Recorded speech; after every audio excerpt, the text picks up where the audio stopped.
All right, so we're back again for another episode of the Dale Jr. Download, and I am in the remote studio while Andrew and Dalton and the team are back at Junior Motorsports in the Dirty Mo Media studio, the Bojangles studio.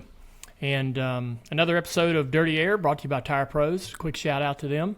There are a few people that love cars as much as I do, but these tire and service experts equally love to drive. Give your vehicle some TLC by heading to your local Tire Pros or go to tirepros.com to find that location nearest you. Just going to be a lot of fun. Thank you for tuning in on SiriusXM if you're listening that way. Got a lot of show to get to. So big race in New Hampshire. A lot going on throughout that race with the rain tires. I was on social media talking about that a little bit and FaceTiming Andrew and the guys, seeing what they thought about it. I sat down, took a ton of notes. Lots and lots of Damn. notes. Yeah, man. I really wanted to be prepared. Much to the chagrin of my wife, I spent a ton of time focusing on this race. And the rain delay really ate into the entire day. So before we get to that, I just wanted to talk about a few things. I've been doing some little projects here around the house. Today was trash day. Usually you want to get that out there the night before, but as I was moving around this morning in the house at 7:30, I heard the truck lumbering around the block. So I scattered downstairs, drug out all the trash, 3 cans, right to the side of the road. Dude comes around the corner just as I'm doing this. He takes my trash cans, dumps them in the truck. We give a wave. Very thankful for the trash truck driving guys around here. Unsung heroes. I had a guy back up one time for me. I was running out sprinting like in my whatever morning clothes, and he backed up for me and I waved. So I was super thankful for that. They don't get any credit. No. They don't get any appreciation for the job to do. Those guys, there's all kinds of jobs like that where you're like, you're driving down the road and you see people doing these specific jobs and you're like, I really appreciate that person and that job they're doing, and I don't think I realize just how convenient they make my life. Like the linemen that are putting up power lines and restoring power lines during storms and stuff. I see that there's a lot of line work going on out around my area because there's so much development happening, so they're having to put new and more, they're having to put new power lines and stuff to handle the load that's coming when all these new developments start filling up. And I'm like, damn, man, those linemen, they don't get enough appreciation because we had a lot of storms, power goes down. They fix it, and usually you don't have to wait too dang long. The other thing that just seems to kind of crept up out of nowhere, you guys know Nerds, right? Nerds the candy. I was always a huge fan of Nerds candy when I was much younger. When I was in the 80s, or when I would go to Dad's shop in Kannapolis when his race shop, his Busch shop, was next to Mamaw's house, I would go there. And about a block away, they had a Dairy Queen, and I'd go up there and get me a Nerds Blizzard. And, everybody else is getting the Heath Blizzard. What's your favorite Blizzard? Let us know. But everybody would get, the Reese Blizzard. There's just all the general common things you can mix in there, M&Ms, whatever. Not many people were after the Nerds Blizzard. I was kind of into the Nerds Blizzard. And so I kind of like the tart and sour candies, and Nerds kind of flirts with that a little bit. But anyways, I thought Nerds was kind of gone, man. I mean, you can still buy the stuff, but not a lot of people really very appreciative or big fans of the Nerds candy anymore. You don't see people eating it, do you? They're just so sugary. Like, I get why kids enjoy it, but it's like there's a certain age I think I reached when I peaked in my Nerds enjoyment. Yeah, but I don't even think these days there's that many kids eating it. No. It's kind of like this. It's kind of fell off the radar a bit. And a couple of weeks ago, man, I don't know how this happened, but I stumbled onto. Have you all seen the Nerds gummy clusters? Oh, dude, I crushed those. They're so good. I got a box, brand new. I got this off of the Amazon, and somebody gave me a pack of those, and this is Nerds' big comeback. I'm telling you, I don't. They're These things, so back. They've been around for maybe a year or two. I don't know. It's been a little while. I've been crushing. Really? I've been eating them for a little while. Yeah, I have to force myself to stop eating them. Yeah. They're so good. I don't. I guess I don't eat a ton of candy, so I'm not looking up and down the candy aisle to see, what's coming and going. But man, the Nerds gummy clusters are insane good, and it's kind of like I kind of like this, man, because Nerds has found a way to repurpose itself. And I'm telling you, man, this if you haven't had some of those, pretty outstanding. Amy doesn't love that I bought this box of the Nerds. Why? Well, I don't need to be eating a lot of candy, so I don't know. I bought it and then I had a little buyer's regret, because I probably just wanted a pack. I didn't need the whole box. But like when you bought it, they're like, "Oh, the kids love those," and then did you have to tell them, "Oh no, these are for me"? No, Amazon doesn't do that. Oh right, Amazon doesn't talk talk forgot. to you. Yeah, I forgot. They're like, Amazon. Dale, are you sure you want these? The delivery yeah, guy. Amazon doesn't try to reason with you there. Amy did. I came home, the package was open. I was like, ugh, not smart. You weren't supposed to see First that. the charcuterie board, Yeah. now this. I was like, yeah, probably shouldn't have bought those. There's only another week and a half before we are coming back home. We have a dance class or a dance camp. Did we talk about dance camp last week? We didn't.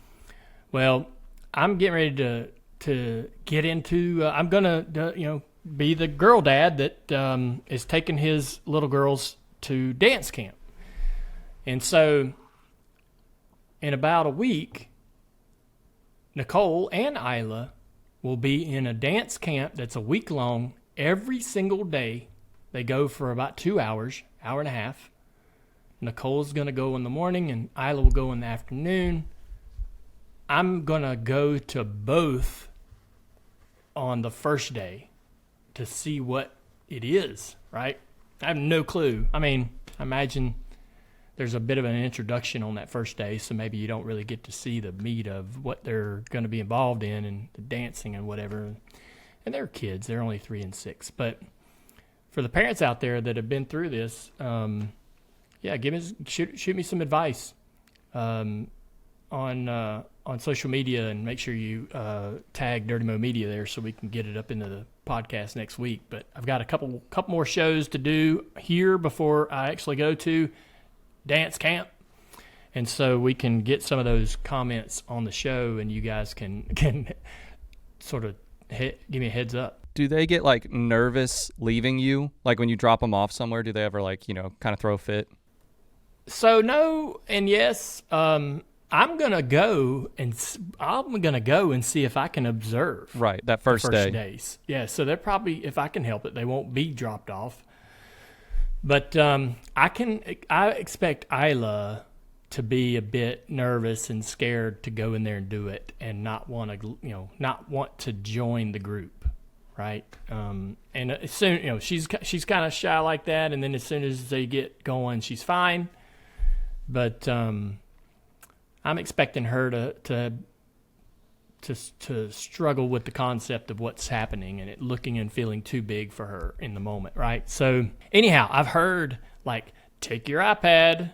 I guess if it gets kind of boring, so you want to have a tablet or something to mess with, which I don't think that's going to be the case the first day. Now maybe day 4, I might be bored with what's going on, but I don't know, right? I don't know whether I'll be bored or not, but I'm anxious to hear other people's opinions on what I should and shouldn't expect. So we can get on to the race, the Cup race. Let's go on to the Cup race. I mean, the Xfinity race was pretty straightforward. Carson Kvapil had some interesting strategy that netted him a top 5 finish. And that's 3 top 5 finishes in his first 4 Xfinity starts. Man, that is impressive. Yeah. And so, Carson Kvapil, I'm going to tell you, man, I hope that we can get him in the Xfinity car more next year, if not full time. And that means that the late model stock car will need a driver. And I'm sad about that because Carson's done such a great job, and I've been having a lot of fun going to the racetrack with him. Just like when Josh moved out, man, it's kind of tough because the late model stock car is really my baby, and it's really where my heart the core of my heart is at. So, but we're excited about, the possibility of Carson moving up, and he keeps on putting together great results. Otherwise, we had a couple cars struggle and get kind of, mired in traffic and some contact and all that stuff. And Justin kind of did what Justin does and gets the good result the car's capable of getting. And so, it's kind of a ho-hum, average, normal day. But the Cup race, I got a question about. Go ahead, Carson. Yeah. You mentioned oh man, it'd be awesome to get him in a full-time ride next year, or at least more starts in Xfinity. What's the biggest hurdle to actually getting that done? Yeah, it's the sponsorship side. Money, man. Yeah, lots of money. The great thing about Carson, he's got the legacy. The Kvapil, his dad was successful at several levels in NASCAR, and his dad's a very big part of his son's career. And to be honest with you, we've been really lucky at Junior Motorsports with the dads and how the dads are about their sons racing and how these dads badly want their sons to succeed, right? And they want to support as much as possible. And I'm a dad, I get it. And so, I wasn't sure how Travis was going to be when Carson was driving our late model stock car, but Travis is offering a lot of his mechanical knowledge about the setup of the car or what the race might do, how the tires might react, all those things, very helpful stuff. I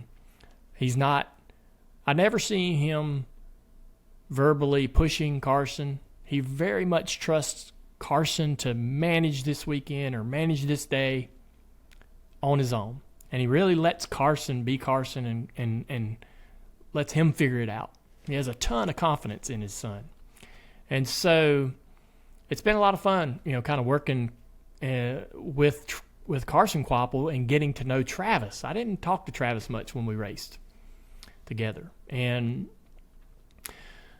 so it's been nice to kind of get to know him and gain his trust. We are responsible for his son's performance. We're responsible to give his son the car to compete. And so that's a bit of pressure, especially when you know that Travis Kvapil could build a late model stock as good as ours, maybe even better, building it for his own son.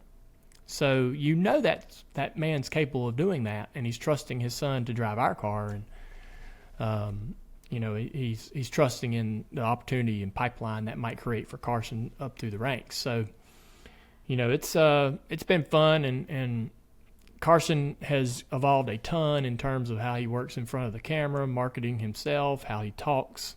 He's racing Trans Am, Cars Tour, Xfinity.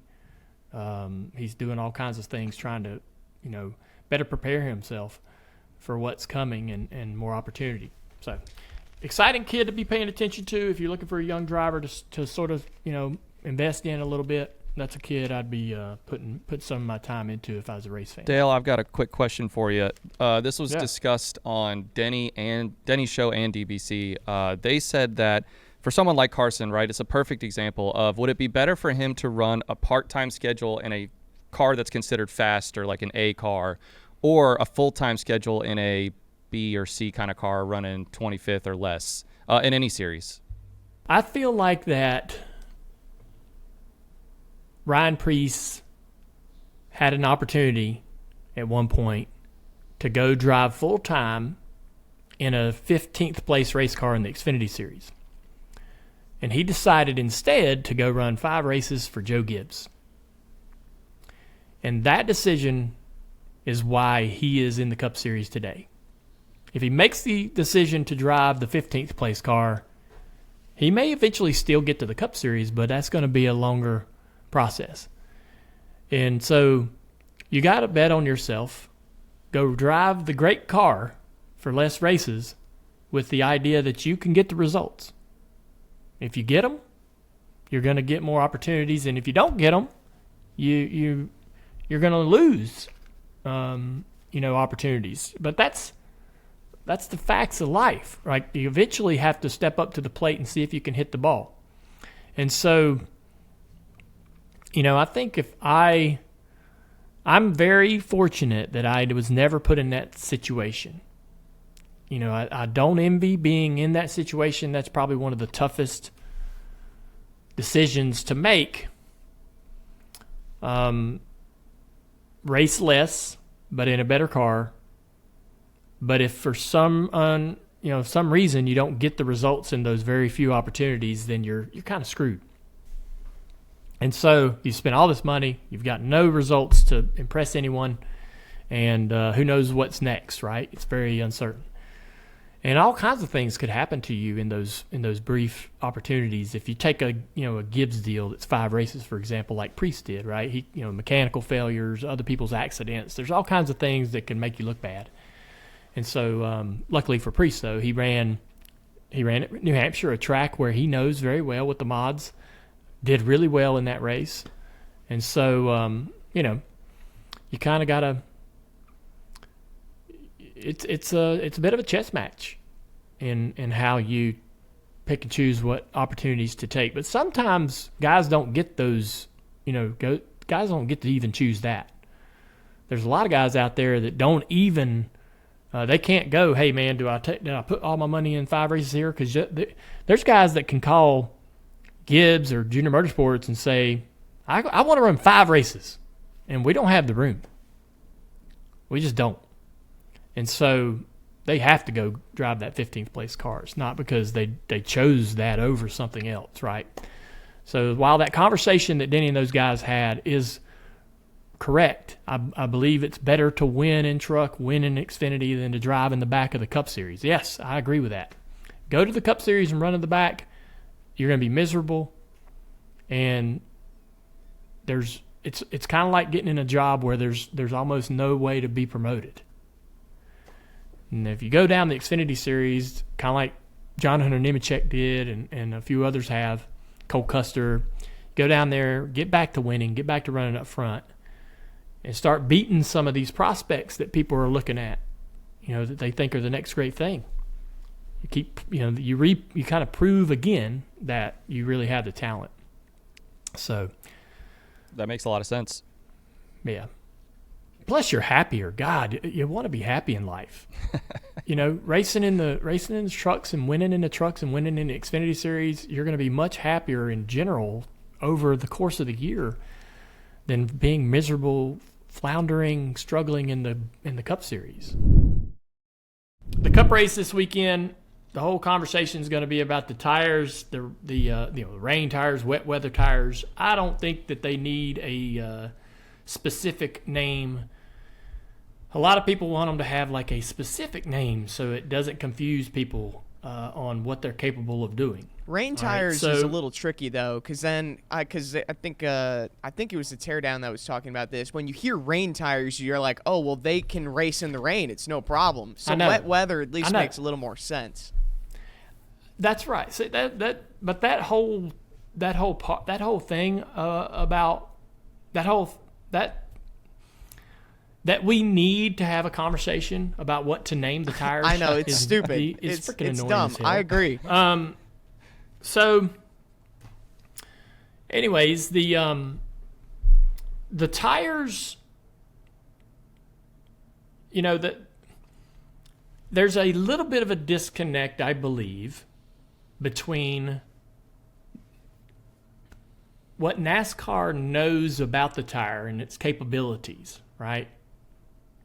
And what the fan at home knows about the tire and its capabilities. And we, NASCAR, I think, I don't want to say could do a better job because that's not really not really what I mean or what I want to convey, but I think that, before this race starts, maybe it would be good to have like a clear understanding of why the tires are there, what it will be used exactly for and not used for. And that coincides with the fans' eagerness for NASCAR to continue to embrace racing in bad weather or in wet conditions, right? Where the fans, NASCAR, everybody's sort of pushing in this direction to get to where we do finally leave all of it in the team's hands. Man, race is going to start. If it rains, it rains. Oh, you're on your own. That's where we want to be. NASCAR will admit that that's where they want to be. They don't love being in the situation of having to control the race in such a way. They want to turn it over to the teams. And I think there's just some hesitation on that part because we can have a disaster. NASCAR does not want if they turn it over to the teams and it goes bad, everybody's going to blame NASCAR, not the teams, right? What'd you do that for, NASCAR? They should have known better. They should have seen that coming. And so, because we all are perfectly experts in hindsight. So while I'm sitting there watching the race, I'm not at the racetrack. I don't see umbrellas during the interviews. Drivers are out in the pits getting interviewed during this break. We had 30 minutes of what I thought was relatively clear weather, dry weather, whatever. The track is wet, but I thought they could have had cars out there pacing to get it to a point to where they could drop the green flag with the wet weather tire. There eventually did come a very heavy rain that they expected, right? And I don't know that we needed to, even if you knew the rain was coming, was it better to sit there those 30 minutes and wait for that rain to come? Or have we been, out on the track pacing and maybe running a couple green flag laps and seeing if the rain missed us or whatever, right? So I'm not sure. I think we might have been able to have some cars on the track during that half hour that we waited for the heavy rain to finally get there. But from that moment on, I thought NASCAR handled everything perfectly fine. I do have some questions about why they allowed certain cars, everyone really, to fuel their cars. I was kind of curious about that because, to Denny Hamlin's point on his podcast, you had a lot of guys that were in a bad, tough situation fuel-wise that got bailed out by NASCAR allowing everyone to fuel their cars on pit road. And so that was probably a decision made out of safety by NASCAR. And I think they should absolutely prioritize safety. But it certainly stunk if you were sitting there with an advantage fuel-wise while others were at a disadvantage in front of you. You had given up all this track position to get the fuel to be able to finish the race. And now all the ones that weren't in a great situation were given an out. I was at a race in Pikes Peak. Tires were wearing terribly. We knew it. This was back in the Xfinity days. We sat out on the racetrack running super slow on old tires. We even got lapped, I think, at one point. But we had to do this to save that last set. And everyone else around us had ran out of tires. And they were going to have to run the end of the race on an old set of tires like I had done in the middle part of the race. So we're in great, great shape. When this race, kind of cycles on, we're going to be flying. We're going to win this race or have an excellent day either way. And with about, 180 laps to go, NASCAR decided to give all the teams another set of tires and bailed out all the teams that put themselves in a bad spot. And then there we are, having given up all that track position, and we can't get it back because they saved all the teams around us. And that was a bit, I was reminded about that particular day by this moment when they allowed the other cars to fuel. I want to get to what I believe.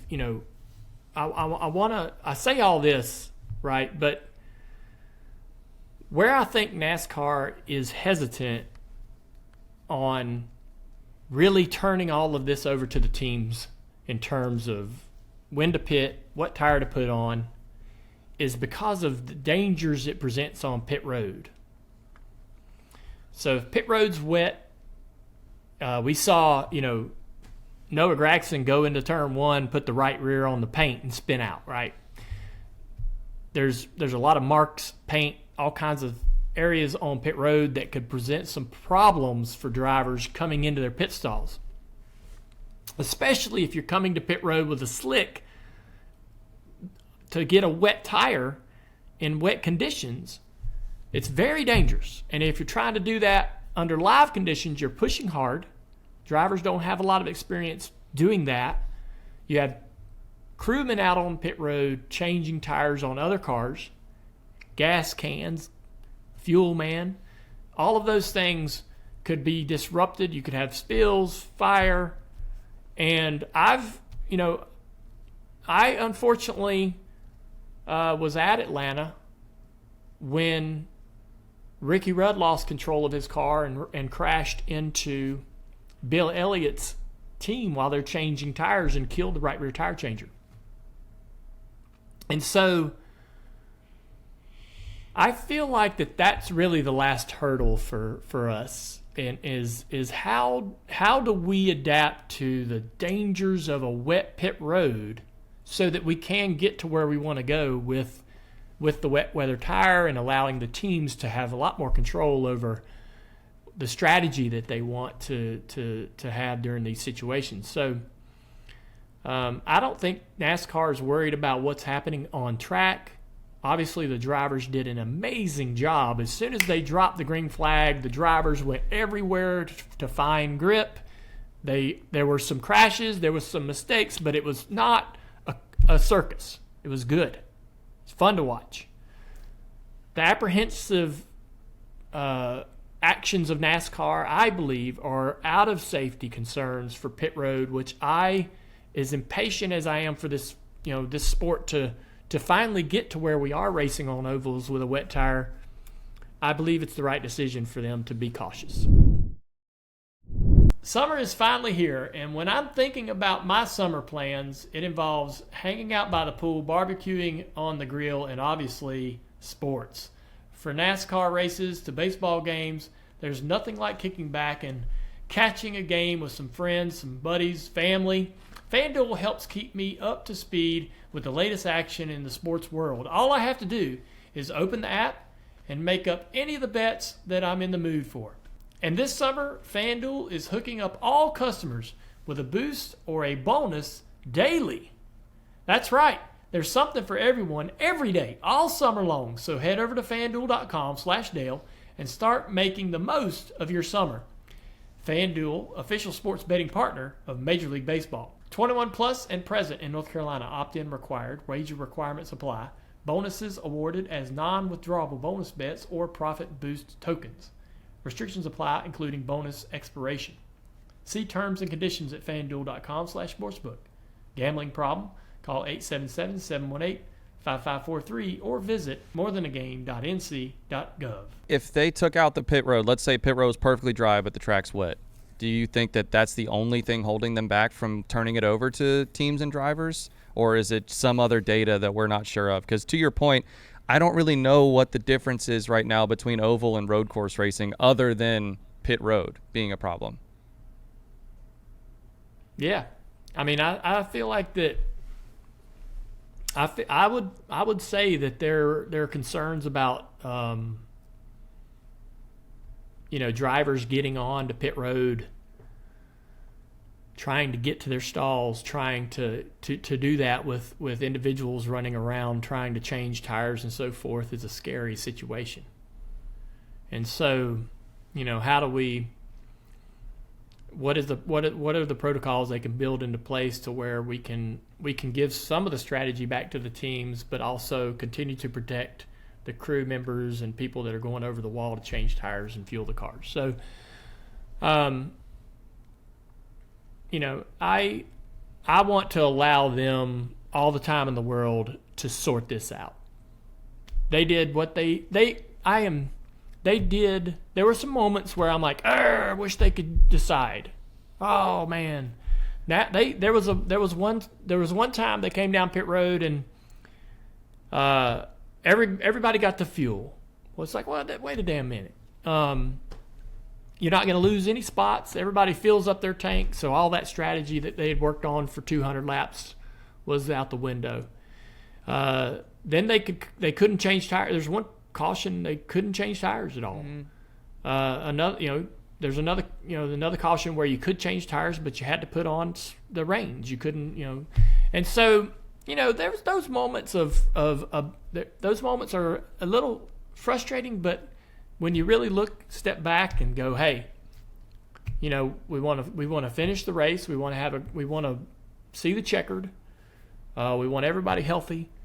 They did a great job. They really did.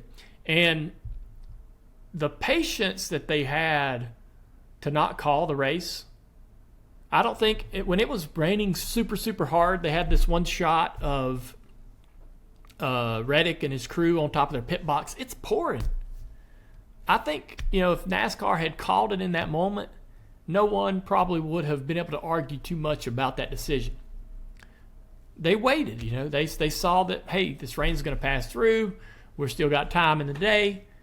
I woke up that morning expecting to see a full race, and NASCAR was going to try their best to give it to me. I'm very, very thankful for that. We got to see some really interesting things happen when that race restarted with the wet tires and how the drivers chose different lines to get around the racetrack and how some drivers saved their day. Briscoe, Josh Berry, several drivers drove through the field to be able to get reasonable results given that opportunity to continue to race. It was fun to watch some of the guys who were terrible all day all of a sudden came to life on the rain tires. I thought that was entertaining. Sorry, the wet weather tires. I wanted to mention this also. I noticed Adam Stevens, he didn't actually give his opinion in his post-race media on whether he would have liked to have seen teams have the option. So reached out to him, and he gave me a fantastic response that I think actually is a different perspective than what a lot of the industry is thinking right now. So it's a long response, but I think I'll read it here.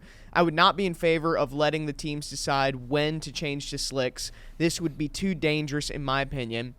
At the road courses, we have huge runoffs at all the big braking zones. Virtually any place that you are at a high rate of speed, you are straight line braking and have quite a bit of distance to miss the corner. At ovals, we do not. If the teams are given the option to put slicks on, we will be forced to be aggressive and turn the race into a show. At road courses, you generally don't lose a lap pitting under green, so you can wait until you are ready to change to slicks. At the ovals, you will lose a lap pitting under green, so you will want to pit under caution. If the caution falls before the track is ready, someone will go for the slicks and take way too much of a risk. So I think that was a pretty decent answer from Adam Stevens as to, contrary to a lot of the industry wanting the option, he's kind of against the option, almost like NASCAR saving the teams from themselves. Yeah, I don't know. I have zero stress or concern, I think, about putting a driver on slicks out on that racetrack. I mean, it's treacherous, but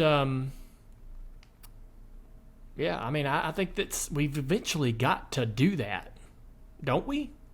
I agree. Don't we eventually have to go through with this? And give teams the option. I mean, Elton Sawyer did say after the race that their ultimate goal is to be out of the tire business and put it into the hands of the team. So I think that's the direction we're going. If he had said, pit road, the dangers of pit road and all that, I would agree. But worried about a driver, sliding a slick into the fence in turn one, that's the damn driver's responsibility, And so we've got to eventually get these guys to where they understand what the tires are capable of doing in those situations. Well, and the crew chief, if they go to slicks too soon, if they say, and they slide, that's on them. That's on the team. That's not on NASCAR. Yeah, I mean, it's kind of like pitting a bit early, and not having enough fuel for the green-white checkered. You can finish the race, but if we get a green-white checkered, we're screwed. I mean, your crew chiefs and drivers take risks every lap. But eventually, I think we've got to get to a point to where we finally just, follow through. I'm not really worried. I think the on-track concerns like Adam has will net out, and teams and drivers will learn what they need to learn. But how we get to where we want to be, where there's good confidence about safety on pit road, is probably the biggest hurdle or hill to climb. And NASCAR did acknowledge that too, is that pit road was a big point of this is definitely not dry. That's why they did the non-competitive stops. Yeah. That's the one thing that's going to be the last hurdle, right? Yeah. So, anyways, just good job by NASCAR. There were some things I wish were different, but I'm not too bothered by it. We got the race in. We had a great result, great finish. Good racing, compelling stuff there. Those last 50 laps. Isn't it crazy? Repave saved a short track race at Iowa, and now a wet racetrack with rain tires is kind of saving a short track race at Loudon. I don't know that it's saved though. I mean, it only got a 65% on Jeff Gluck's poll. That I don't understand. Only 60. I thought for sure. I thought it was way entertaining. Higher. Yeah, I thought it was a C. I think it was I was a C student, so that's a great grade. I think that it was good enough to get us on to the next one, right? I think the finish with the rain tires, all the things happening there, makes it really exceptional. Before that, it was a pretty decent New Hampshire race. Yeah. In my mind. You know what I mean? There's the one thing that I like about New Hampshire is the drivers are starting to use a lot of the racetrack. Way up to the top trying to find speed and grip. So there's a lot of ways to get around the corner. And they aren't shy on leaning on each other, using each other up, cutting each other off. Anytime we have that going on, where the drivers are kind of pushing each other around and being jerks to each other, that's good for me. I like that. I wasn't sure how much y'all wanted to talk about the struggles that Kyle Busch had. It was a tough day. It's been a tough month. It has been a long, tough month. Yes, sir. Got lapped early.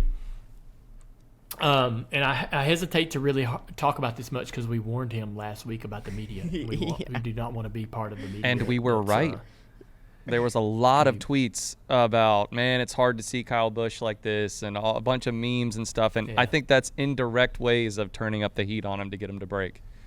Yeah. So, anyways, just a tough day. I don't think it's. I think they turned around. Hell, I mean, the guy could go win next week. You just don't know with him. And that team, they're hot, they're streaky. I know it's been a bad year compared to last year, but you just never know. When they show up with the car, the guy can do it. Stage 1 and 2 were pretty basic, as I said. Pretty interesting, though. The race was, to me, a lot of fun to watch. And when you get into stage 3 and you got teams that are starting to take 2 and 4 tires, some teams doing some different strategies with fuel, we were going to have a compelling finish to that race before the rain comes. I think there were some accidents. Truex was a bit of a surprise in terms of his struggles in the second half of the race. He was fast at first. I thought it's going to be a toss up between him and Christopher Bell. As we mentioned, Kyle Busch crashed the 9 and the 22, had a little accident. Chase led early, but began talking about the balance of his car going away. When he lost track position, they were going to have a long day after that. And then the rain came. And with that, teams started their strategy to make it to the rain the window changed from the end of the race to you saw Reddick and how their team put themselves in position for the end of what the race would be if we didn't resume. I always find that fascinating. Like if rain is a bummer, but the strategy and the urgency around it, I think, is fun to watch. Yeah. Another shout out to NASCAR for waiting. I mean, in that one moment after 30 minutes of what I thought could have been raceable wet weather conditions, we had hard rain, lightning holds, multiple lightning holds, and even tornado watches. Mm-hmm. I heard there was some possible. Elton said a lot of that was south of the track. Yeah. It never really was too big of a concern. Well, either way, we had some bad weather. Normally, I feel like any other weekend that might have been enough to call it. But do you think that NASCAR? Why do you think NASCAR waited it out?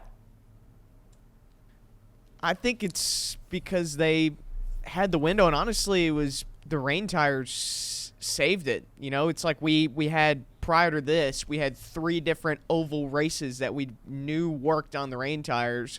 Including one this year at Richmond. I think it was because, we have enough daylight, might as well see. Yeah. I mean, you could see. The radar is no surprise either. Like, you're going to have a window after the storm blows through, so might as well wait it out.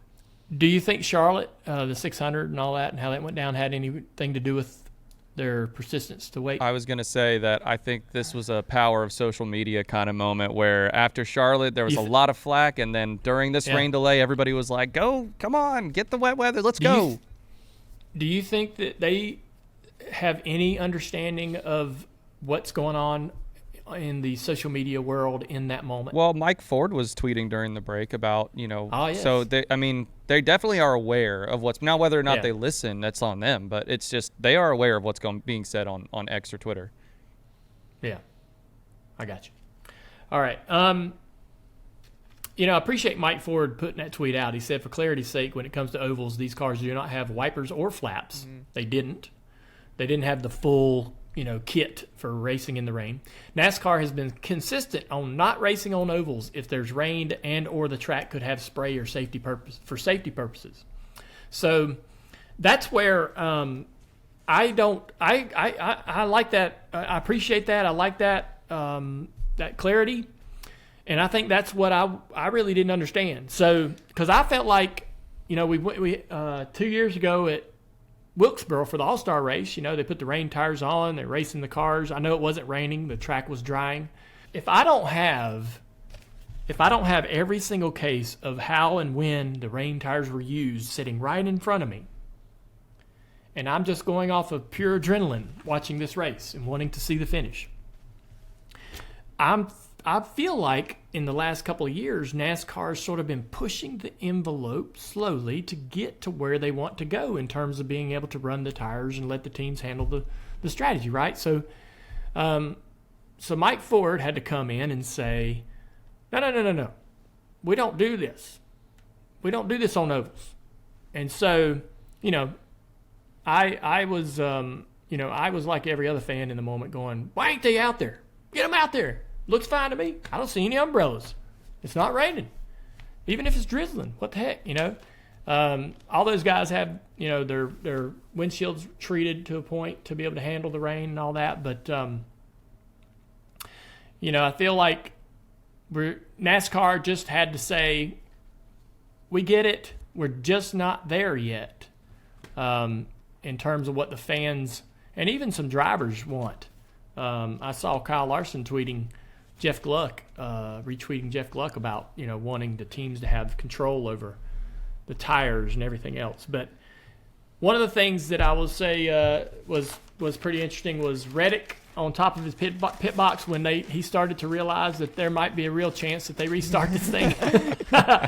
You talk about somebody that was pretty sad. I was just waiting for the violin to come in, Man. Nobody gets up in the morning and goes, man, I hope I win this race in a rain delay.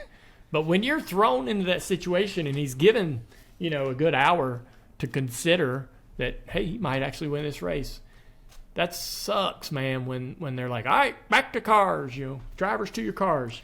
Well, then we get to where, we're getting ready to go back to green, and NASCAR allows all the teams, that even the ones that are short on fuel, to refuel. And that really threw everything out in terms of strategy.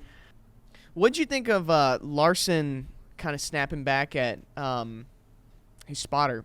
Kyle Larson, I think, is getting a bit tired of the prodding from those individuals that he relies on to support him, right? And so we've seen and heard this a little bit before, to where his crew chief can be quite blunt and straight up with him about what's going on or what he thinks he needs to do. Kyle Larson, Kyle Larson's not a guy that won't use the bumper. Kyle Larson's not a guy that won't lean on you. He picks and chooses his battles, and he can't.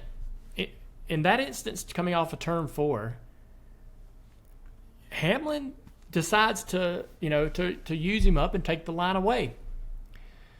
There's nothing really that Larson could have done to stop that. Now, the next time he gets to him, could he punt him up the racetrack? Yeah.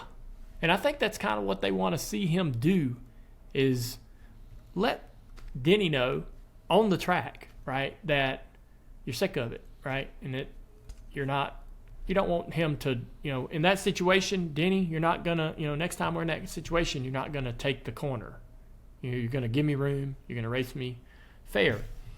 And so, and I think Kyle has that in him, but he doesn't really,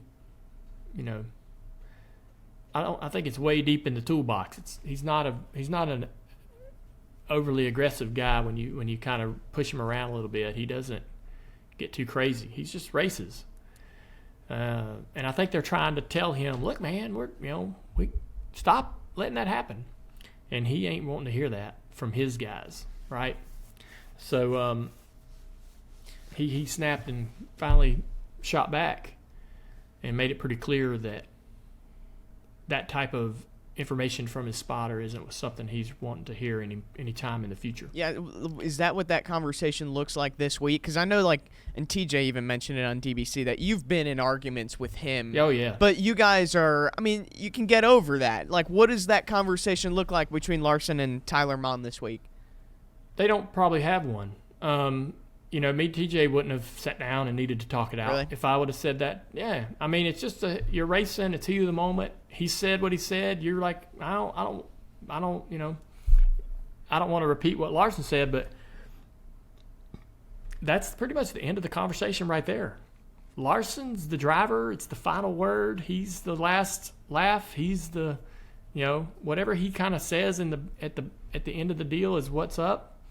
Now, the crew chief has a little more leverage and can hold the driver a little more accountable, but the spotters, and I'm gonna catch hell from DBC, but the spotters, they got to be honest. It's good for them to be honest. It's good for them to tell it like it is, but there's a line there where you got to be careful, or the driver's going to fire back, right? And what does that look like publicly? Doesn't it look like Larson, cracked the whip? What do y'all think? When you watch that play out publicly, right, and it gets played on air for all to see, it sounds to me like Larson told him to shut the F up. Legitimately, now, not like a Freddie gave the example of Bubba says it and they joke about it. Now it seemed like, and Larson's like that was I've had it. Get your together. Yeah. Right. And so, I'm all for.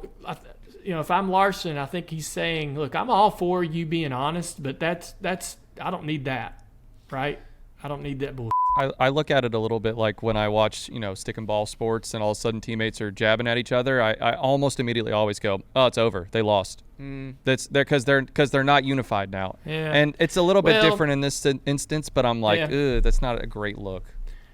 I'm not worried. I think Larson handled it and it's over, and I don't think they need to have a talk. I just think that Larson, if the spotter wants to go to Larson and say, hey man, let's talk, I think Larson probably just says, I'm comfortable with you criticizing my line, other choices I'm making, but that right there is a bit too much, and I don't want to hear it. And so they'll adjust going forward. Man, I've had tons of knockdown dragouts with Tony Jr. and Lance McGrew and Letard a little bit, TJ a bunch, and every time I've ever been in that situation, you get out of the car and it's over. You don't discuss it. It's just, it's heat of the moment. Usually if me and TJ try to discuss it, we'd just be in another argument in 5 minutes because nobody wants to be wrong, But that was it. I'll say this, it doesn't worry me. It doesn't bother me about the 5-team, Larson. Nothing. It doesn't bother me about their performance. We just got to see a little bit more personality than we typically do from that team and from Larson. What'd you think of Ryan Blaney and Michael McDowell talking after the race? I hate talking about this because I'm going to have to criticize McDowell on this one. I see Michael McDowell in the carpool line. I talk to him from time to time. Michael McDowell is certainly had a unconventional path through this sport. For most of his career, I really never thought the guy was going to be anything more than 30th place car every week. I didn't think he would get the opportunities in the equipment that would help him get the results that he might be capable of. But talking to Michael McDowell, he has personally had a lot of influence in decision-making over the team that he drives for. Now, he's moving on to Spire, right? But we got to realize that he feels like he's built this team, this 34 car, and that he is a big reason why the cars are better, they're faster, and they're having these opportunities to run in the top 10. Even just about a year and a half ago, we had to decide that it was no longer a fluke for Front Row to run top 10. It was no longer just a lucky roll of the dice that day, because they started doing it on a regular basis and then won races. I say all that because we're in the final couple laps of this race, making we got a restart with a few laps to go, and he's lined up in third or fourth spot. He's right up toward the front, and he's going down into turn 1 on the inside of Ryan Blaney for second spot. And so, it's still a little bit wet, a little bit damp, and they're still on the wet weather tire. And again, now Christopher Bell's out front. And so everybody knows Christopher Bell's pretty automatic at New Hampshire. But they're going down into turn 1 racing for second. And the 34 sends it in there, loses control, smacks the 12, and they crash out. And he gets out and says, I had to do that. And so that's where I think I don't agree. I feel like that if you are, and this is where maybe for McDowell, he's been able to evolve, change, improve himself, the team, everything to give him opportunities to run in the top 10 and top 5. What hasn't evolved is that mentality. This isn't Front Row running in the top 3 for the only time they'll do it that year. Now, that's where they were 10 years ago, 5 years ago. They're not that team anymore. So he does not have to look at those moments as my only opportunity ever.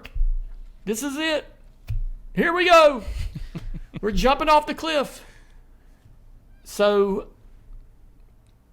Michael needs to change that mentality. You send it in there. He knows how to send it down into turn one on the inside of that 12 car as hard as he can without crashing. He knows where that limit's at. And that's the choice he should have made. And so he was, he basically threw a Hail Mary and there wasn't a receiver downfield. It's like, come on, stop, don't. And so everything about him has progressed as he's wanted it to. And the team and everything has gotten to where he wants it to get. But the one thing that I think he needs to adjust is, hey, bud, you're a top 10 team now. You're a top 15, top 10 team. You've got to change that mentality of, oh, here we are. I see a win in front of me. I've got to do everything possible, checkers or wreckers. Because 10 times out of 10, he's going to crash that car going into turn one. 10 times out of 10. There was no shot in hell ever that ever works out.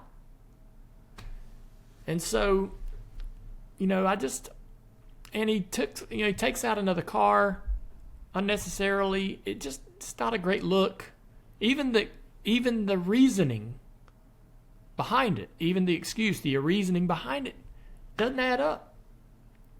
And so, and his excuse was his reaction to that was, I'm at a point in the season where I have to go for it too. He didn't have that's not going for it. That's not going for it. That's stepping on it. That's pooping in the bed. I'm sorry.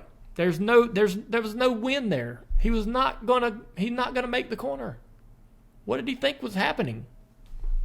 How desperate can you be with 8 races to go? You're 22nd in points, minus 99. That's clearly where his head is at, but is that a case of maybe he doesn't have as good of a shot up front the rest of the year? I mean, you look at he's got Nashville, Chicago, Pocono, Indy, Richmond, Michigan, Daytona, Darlington. Like, can he realistically win any of those? Was this his best opportunity? No. I mean, he wasn't going for the win. He was trying to pass for second. He wasn't even close to making it. And so I could understand if he went down in the corner and the car slightly if the car kind of gradually or throttles up a little bit too hard and doors the 12, right? But he just missed the corner. I mean, almost entirely. But, kind of like Noah down into turn one when he put the right rear on the paint. I'm sure he looks back now and goes, well, I shouldn't have put the right rear on the paint. I should have had it above or below the paint.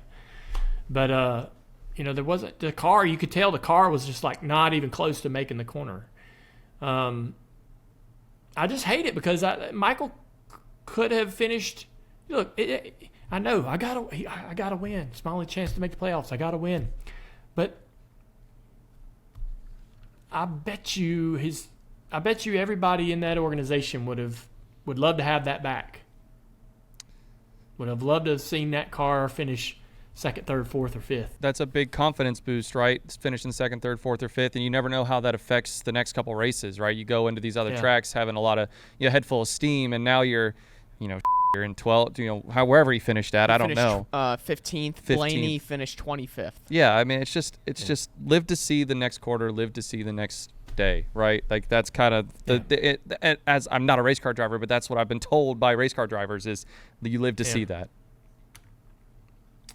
Yeah, I just think that he could certainly have went down in there and doored the 12 or been more aggressive, but I don't know. That was dude,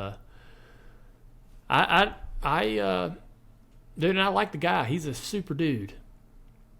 That won't make the clip that Dalton puts together, but Dalton. I'll make sure to put that right at the end. And he is a great guy. He's a phenomenal guy. Is. Yeah, I'll cut it together so it's like McDowell is the worst. Like that'll be No. We talked about Gregson, Bubba Wallace, collecting Austin Dillon as well. Noah goes down in the corner. I think was it I think Noah put the right rear tire on the paint and loads it right, loads the car laterally, and it just slips on that paint because it's a little bit maybe damp. I'm not 100% sure. I don't think it's a massive mistake. I know that Bubba was mad and parked his car in his pit box in front of the 10, but I do think that Noah had this really kick-ass out of the gate 10 races or so at the start of the year, and he's kind of lost that. He was definitely finishing well and getting results that I think everybody was impressed by, and he needs to kind of regroup and get back to doing those things. And he's a good driver. Sometimes can make some mistakes by trying a little bit too hard. But I see we have a guest calling in. Alex Bowman's called into the show. We have a pretty exciting weekend coming up for at Nashville. Ally has gotten me and you back together to design the race car for this upcoming weekend. We did this a couple years ago. It's a lot of fun, especially the year where they let Jeff Gordon try to make an attempt on designing a race car, and it was the worst race car I've ever seen. That's my boss, man. I know. You gotta be careful, or you're gonna get me in trouble. I know. I know you won't chime in on that one, but I got to give Jeff a hard time. We've done this before with Ally. Ally's been an incredible partner for you, and they've really embraced your career.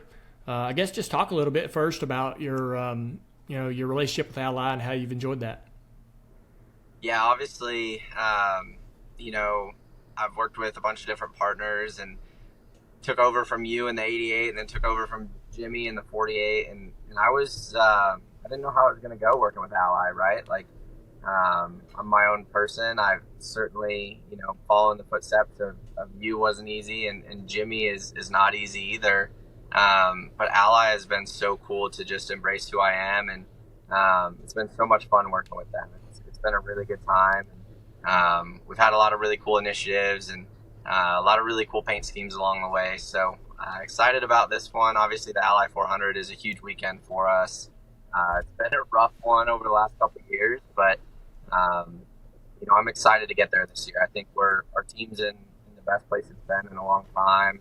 We're coming off of Loudon, which is typically terrible for us, and it looks bad on paper, but we had a really fast race car, and we were going to end up with a good finish there, and it just it didn't work out. We had engine failure, so excited to get to Nashville and try to have a great day for the Ally 400. Yeah, that was a interesting race. We've been talking about New Hampshire this morning, and I know you didn't have the result that you wanted, but there's a lot of opinions, I guess, floating around about how NASCAR can move forward with the wet weather tire. I feel like they made some great decisions. There was some frustrating things just as a fan watching it in terms of the strategy and so forth, but all in all, everyone got home safe. All the crewmen and everybody on pit road was kept safe by the choices NASCAR made, and we got a really fun final laps to watch. It was crazy seeing the teams, the drivers. As soon as the green flag drops, I didn't know what they were going to do when they got to turn one, and to see everybody like go for the apron, go to the wall. It was crazy watching that go on. I mean, after the fact, what's your impressions, I guess, of racing on an oval with that wet weather tire? Yeah, unfortunately, I was watching from the airport, but I thought it was great. I think the tire did what it was supposed to do. I think we all want it to get to a point where the teams can kind of dictate what they're doing and when they put which tire on and all that. But, I think as far as getting the race in and the on-track product was awesome. I think the wet weather pretty much fixed the short track package in a way. So, it was cool to see. Obviously, wish we were out there, but the little bit that we ran around Richmond that I was actually a part of, like, the wet tire is great. It wears out really quickly when it starts to dry up, but that's to be expected, right? So, yeah, it was cool to see. It was an exciting race there at the end, and kept me on my toes. There was a couple there in the top 10 that had me pretty nervous as far as guys that had the capability to win that are behind us in points. So I've never been such a big Christopher Bell fan as I was from the airport at the end of that one, but yeah, it could have been a lot worse for us. Well, we mentioned going to Nashville. You've got a new design and one that we got to work on together. Great looking race car. Hope the fans will check it out this weekend. I think we made some, a pretty cool car that really pops. Allies colors are fun to work with, and you can do some pretty crazy stuff. So I hope fans appreciate it, man. Hope you have a great weekend. Enjoy your trip to South Carolina today, and we'll see you at the racetrack. Yeah, thanks for having me on. Good to see you guys. All right, so Christopher Bell's called into the Dale Jr. Download from his dungeon. Where are you? Everybody gives me crap. Yes, I'm in my office right now, and the lighting is not great, but we're making it work here. You're lit well. I don't know what the rest of the room is because it's just black. Yes, so there's a bunch of windows. I have windows like right off of this side, but I have to shut them because then the lighting gets screwed up. So yeah, all right. Yes. Yeah. Well, hey, you're lit well. That's all that matters. You're on fire, man. You're coming off of a great run this past weekend at New Hampshire. What is it about New Hampshire that I know you're going to say Joe Gibbs Racing, and they have a great track record at that racetrack, but what about that racetrack I think suits you well? Junior, I don't know, man. I would love to give you this elaborate answer on why that place is good to me, but the only thing that I got is I did go there early on in my stock car career.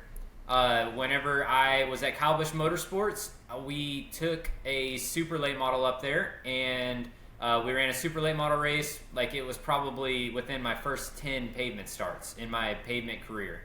So I did that in 2015, and then before my first NASCAR race there, we used New Hampshire as one of our rookie tests in 2016. Myself and William Byron at Busch Motorsports, that first year we were teamed up together. We did a rookie test there, and so we got a lot of laps there.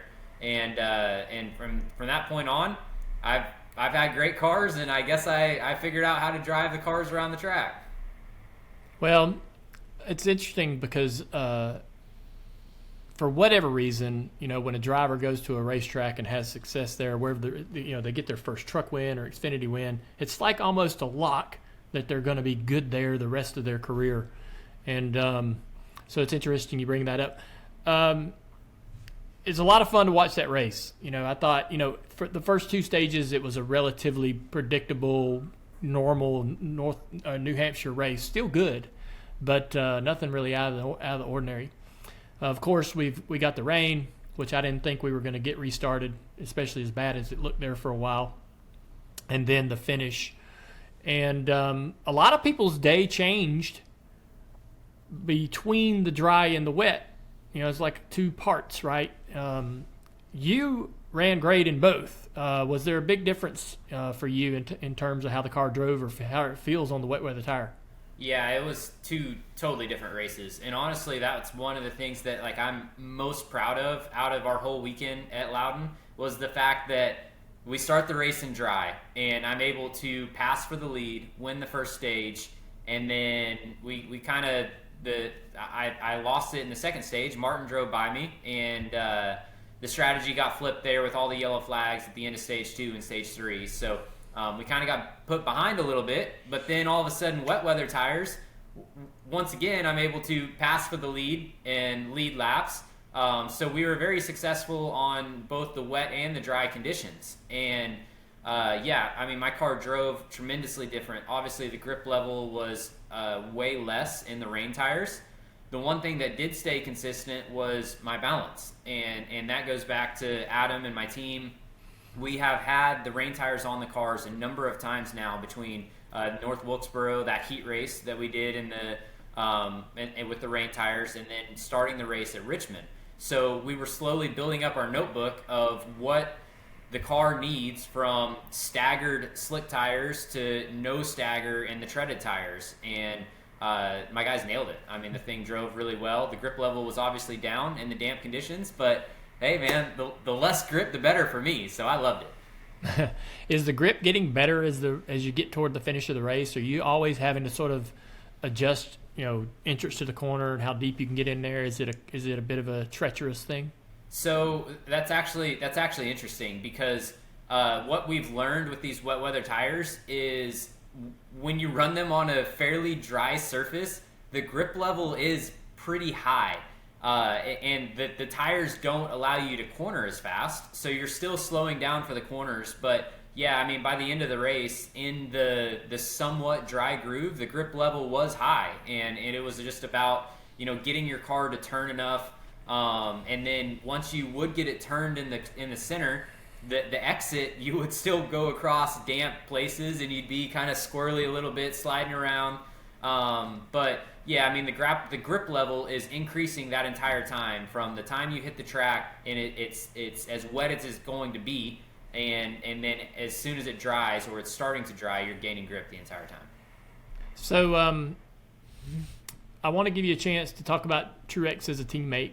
Guy's gonna semi-retire. We'll see how much racing he's going to do next year. You're going to talk him into running full-time Xfinity next time, aren't you?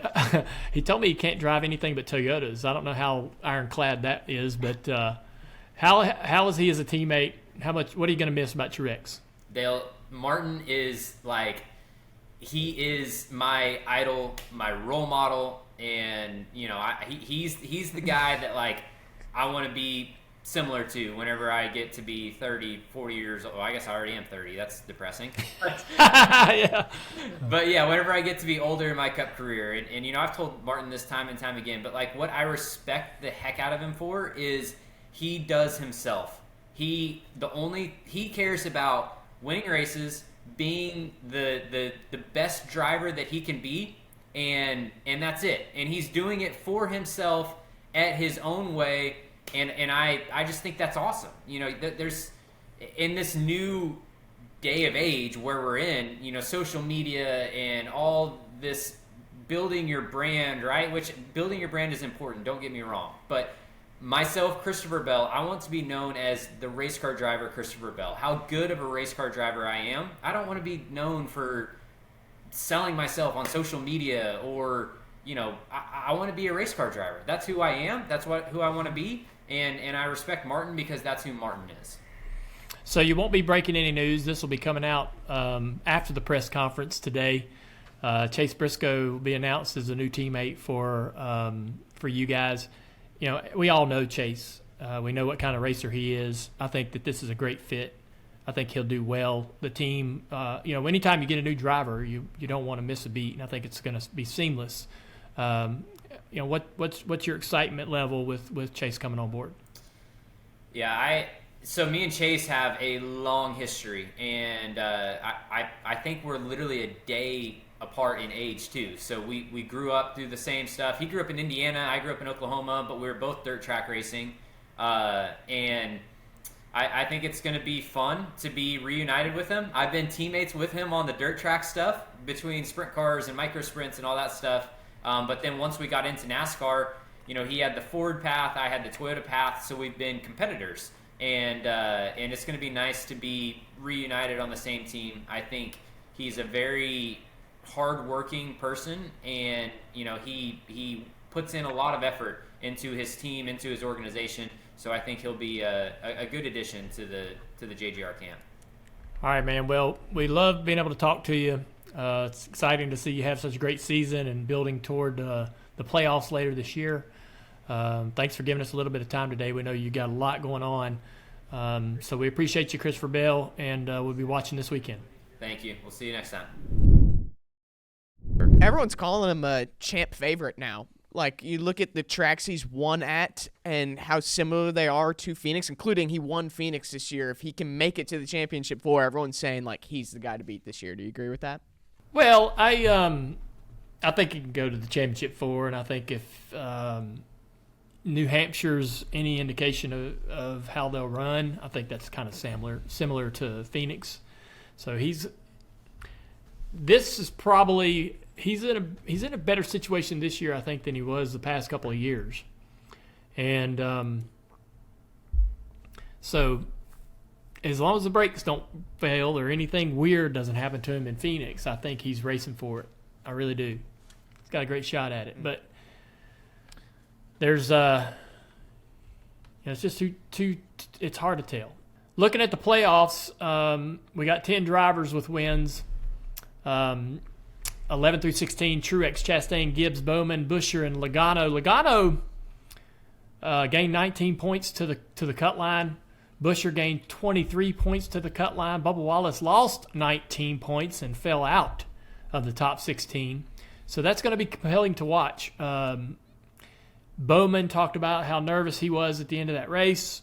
He's 59 points to the good right now. I think they can suffer a winner, but not two. Because if somebody like Logano or anybody below him wins a race, then Bowman is only 9 points above the cut line. So these are very, very challenging times for these teams. Big pressure. You got Chase Briscoe minus 25 trying to work himself back into it. Kyle Busch minus 45. And then Josh Berry at minus 73. Josh gained 27 points to the cut line. Big day for him. Yeah, big day. Huge. He's not going to have that opportunity every week. I think he had a little bit of a, somewhat of a short track run here between Iowa and New Hampshire, racetracks that, he feels probably more akin to or comfortable with. But we'll see if they can continue to build on what they've got in terms of that the momentum for the 4-car. I just want to say I think behind that, everyone else, they're not going to work their way into this playoffs points-wise. These teams behind Josh or anybody outside the top 20 in the playoffs right now is going to have to sneak in a win somehow, some way. It's doable, man. Stenhouse did it. It's possible. Real quick before we go to Ash Jr., you said you think Kyle Busch will turn around the results. Does that yield all the way to a playoff berth for Kyle Busch? Can he make the playoffs with 8 races to go? I think he's going to have to win. I don't think that they have the speed to beat the cars around them or to beat the cars that are in the playoffs currently. I don't think they have the speed. But they do have the flash that's capable. They are flashy and capable of rolling in somewhere and winning a race. No question. I still believe that about Kyle Busch. So that's the end of Dirty Air. A lot of fun talking about the race and talking to a couple drivers on the show this week. And the Dirty Air segment of the Tuesday show brought to you by Tire Pros. There's few people who love cars as much as I do, and these Tire and Pro specialists equally love to drive. They offer a huge selection of brand name tires and full service repairs, oil changes, alignments, brakes. They do it all. Tire Pros is giving your vehicle the TLC it deserves. And Tire Pros is unique because each location is owned by men and women in your community. But they have the added support and resources of 600 locations nationwide. So next time you need to take your car in, show your neighbors some love and take it to your local Tire Pros. All right, everybody, it's Dale Jr. here for the Ask Junior portion of the Tuesday show. And Andrew and the guys are back at the Dirty Mo Bojangles studio. And hey, they have your questions ready, so let's get started. Let's get started indeed. First question coming from Terry, and this was actually first the news broke on the teardown via Jordan Bianchi.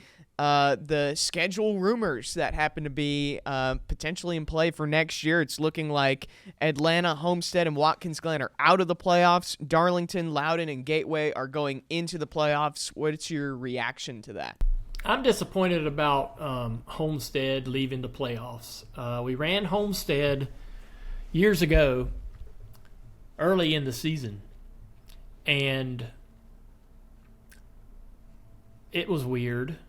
Felt weird after having the season finale there for so long. It just doesn't feel right to put it anywhere else in the season. It kind of was fun to have it in the playoffs again. But I'll say this. There's a lot of rumor and speculation about it coming back to the finale. So if it ends up being the finale, I'm okay with him sticking it in March or somewhere for a year. And maybe that's the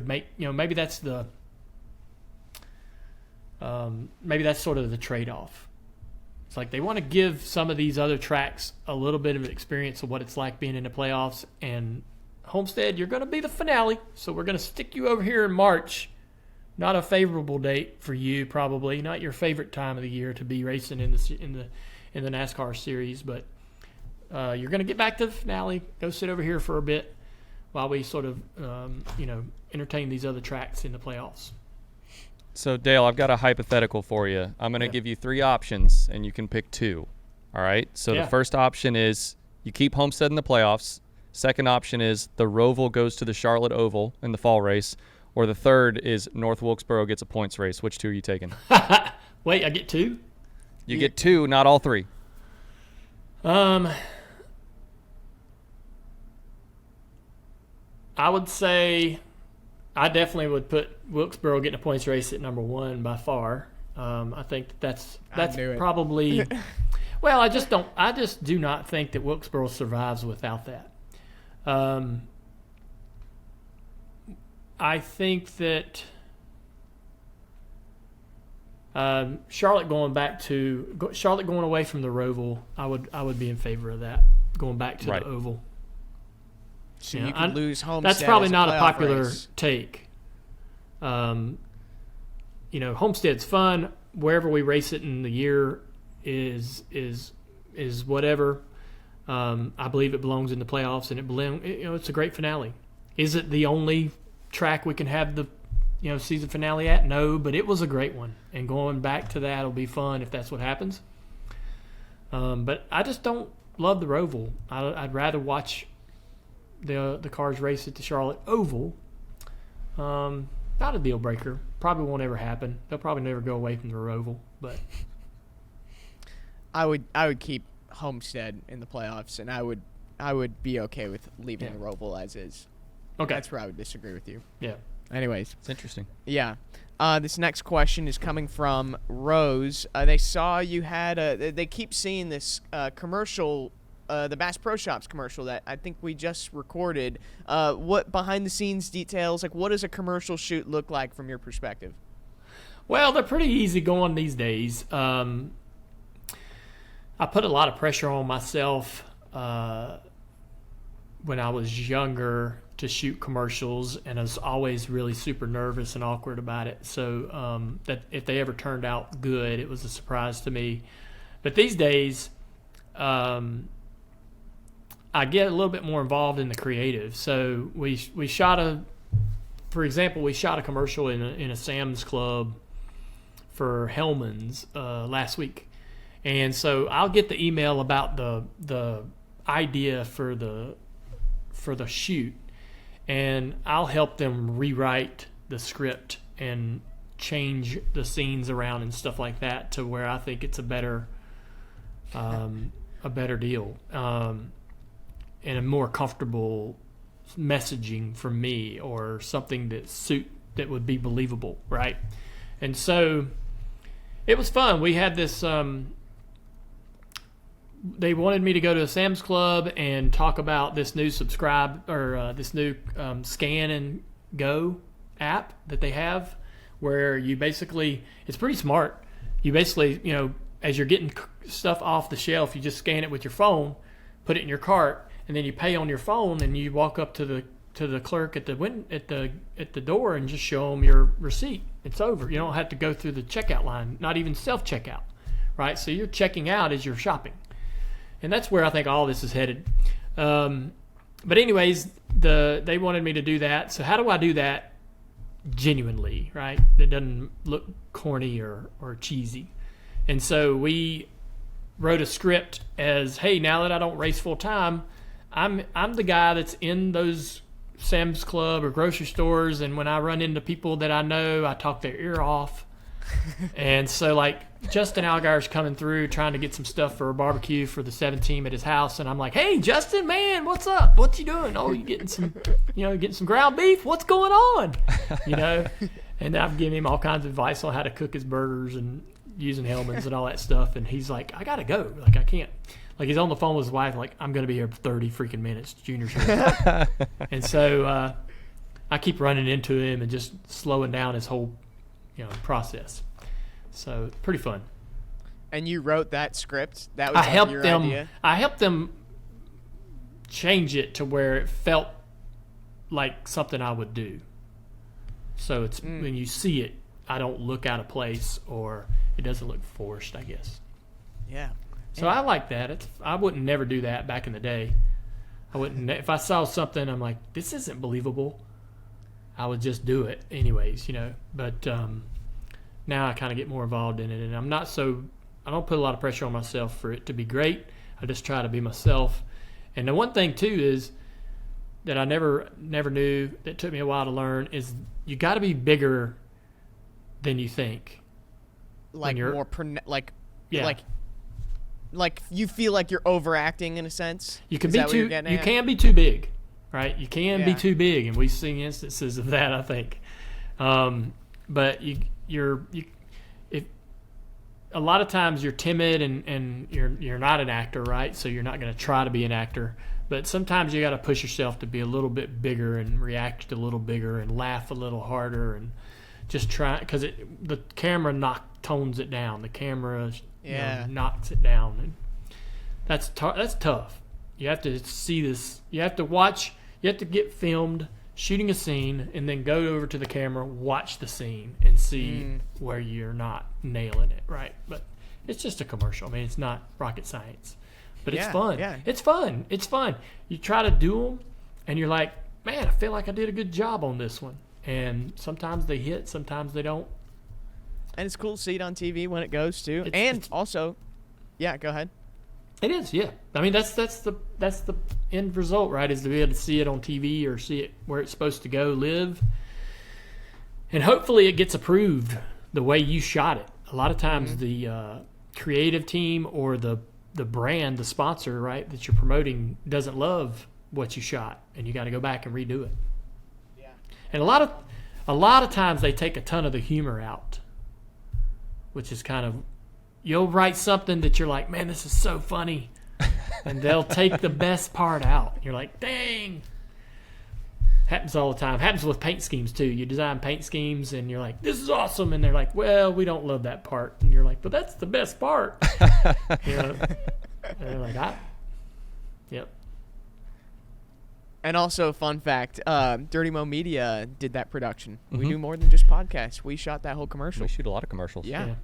Final question I got for you. I'm so sorry. I'm missing your name right here. Yeah, Dalton. I think it's from Steve, and it's about the bracket challenge, right? Oh, yes, that's right. Who do you have winning the final? Tyler Reddick or Chase Elliott? I mean, I didn't pick either one of those guys, but can I give you some stats to help you out? I got a weird feeling that Reddick's going to beat Chase. The stats don't lean that way. Really? Chase had a DQ in 2021. He won 2 years ago and finished 4th last year. Yeah. And then Tyler with 8th, 18th, and 30th. Oof. So he's kind of had a struggle there at Nashville. Average finish in the next gen era for both Chase Elliott 2.5, Tyler Reddick 24. 2.5. Wait, he did like 2.5, like. You know, he finished in 2nd and a half. Wait, but what was that's the average finish? Average it's because finish. he DQ'd. Well, then how can it be 2.5? I'm sorry, I kind of jumped the gun. I'm reading a tweet that someone sent me, so I don't know if this is. I still think Chase. This is okay. Andrew apparently believes everything on the internet. We just learned that. Yeah, that's right. Someone on Twitter just sent me a link and said, "If that's dangerous, Andrew. Put your phone down. You're going to get yourself hurt." Yeah, I know. I just got an email from a Nigerian prince, and if I said they're going to send me money, then Chase Elliott will win if you send him money. Yeah. I've got an email to send you, Andrew. It's viruslink.com. I need all the money in your account. I don't know. I just got this weird feeling. I'll change. I'm going for Chase. Yeah. All right. He is a freaking. Isn't he still the points leader? Yeah. Yeah. What am I thinking? All right, it's time for another edition of Dirty Mo Doe here on Dirty Air Tuesday. the Dale Jr. Download with Tampa Tim's coming to the desk. Tampa Tim's, an eventful race at New Hampshire. Hate to ask the question, but how did things go for you? Actually, pretty good. Thanks to the rain. Oh! Yeah, we did pretty good. I had some win bets on Alex Bowman and Truex that I cashed out before they both had their issues. Bowman, I actually cashed out Bowman for like $2 profit, not a lot, but right before he blew his engine up. So that was a good timing by me. And Truex as well was a good profit. So we did pretty well. Nice. All right. You had 2 Josh Perry bets that cashed? I did, yes. I had him on a matchup over Kyle Busch. He was a bit of a favorite, but I trusted Josh. I thought I was going to do really well there.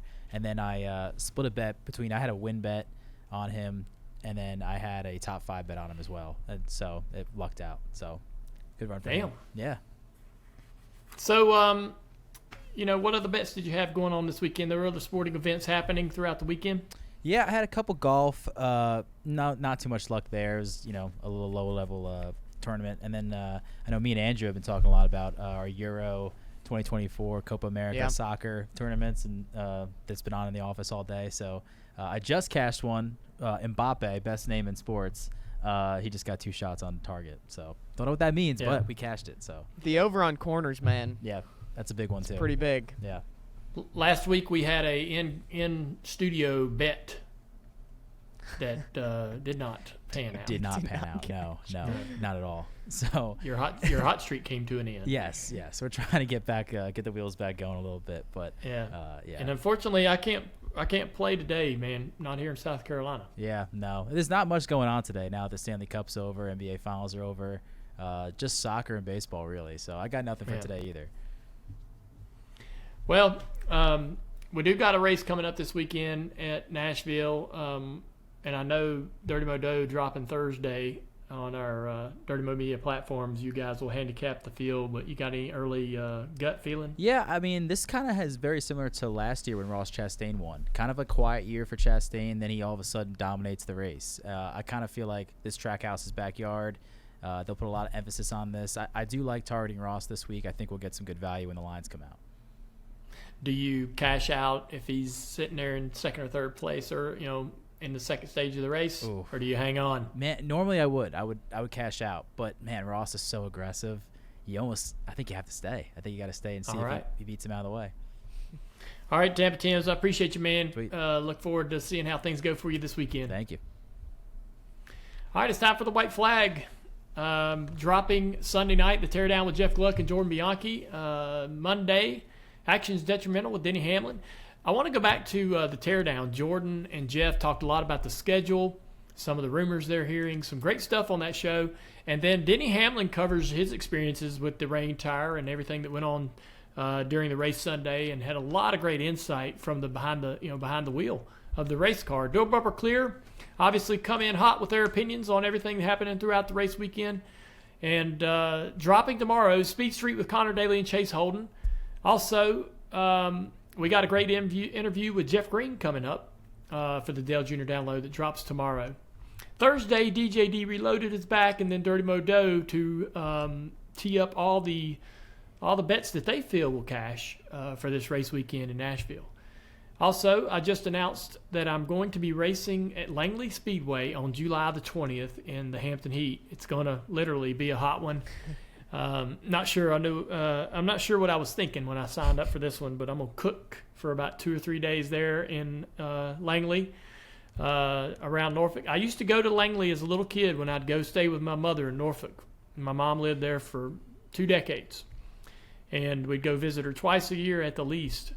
And I was lucky to go to the racetrack and watch a lot of late model stock racing back in my childhood, but I never actually have raced a lap at this racetrack. So I'm looking forward to it.